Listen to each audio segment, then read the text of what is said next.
hackers have leaked over 2,000 documents linked to billionaire George Soros and his grant-making organization, Open Society Foundation.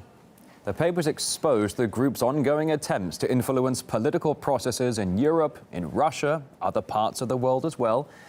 Here's Gayane Chichikan.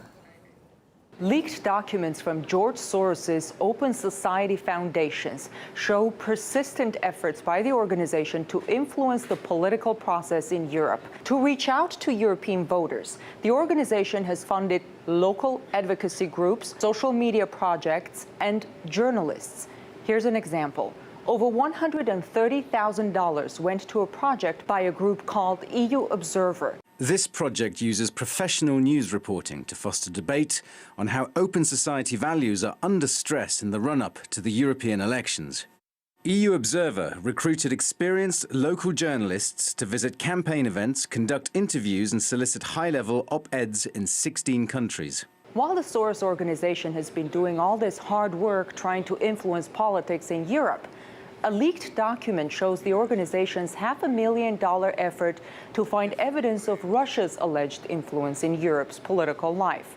The proposal reads, quote, "The evidence is still rather sketchy and based more on strong allegations, hence the need to first do a proper mapping," end quote. I think that the European public is underreacting, and that's why I'm trying to explain to them the real danger that Russia represents. From the leaked document, we also see that the Soros team recognizes the problem of trying to accuse Russia of influencing politics in Europe. Naming and shaming from us is problematic. We also are in the business of channeling money into other countries for political purposes. When he says democracy, he means Sorosocracy. He doesn't mean what we might otherwise think of democracy. He wants to wreck Europe. That's why he's for all these open borders and these vast numbers of people coming in. Over the years, George Soros has been accused of meddling in internal politics of a number of countries.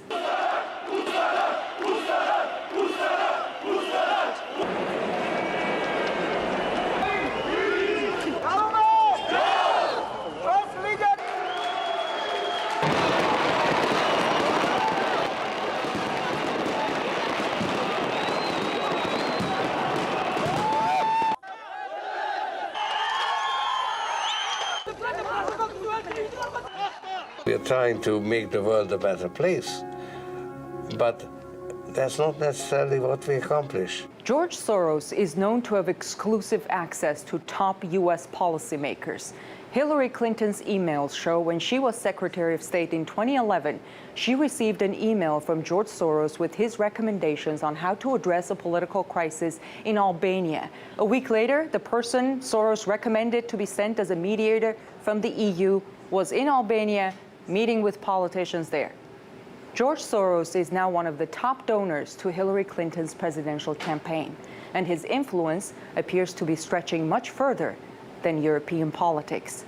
In Washington, I'm Gayane Chichikan, RT.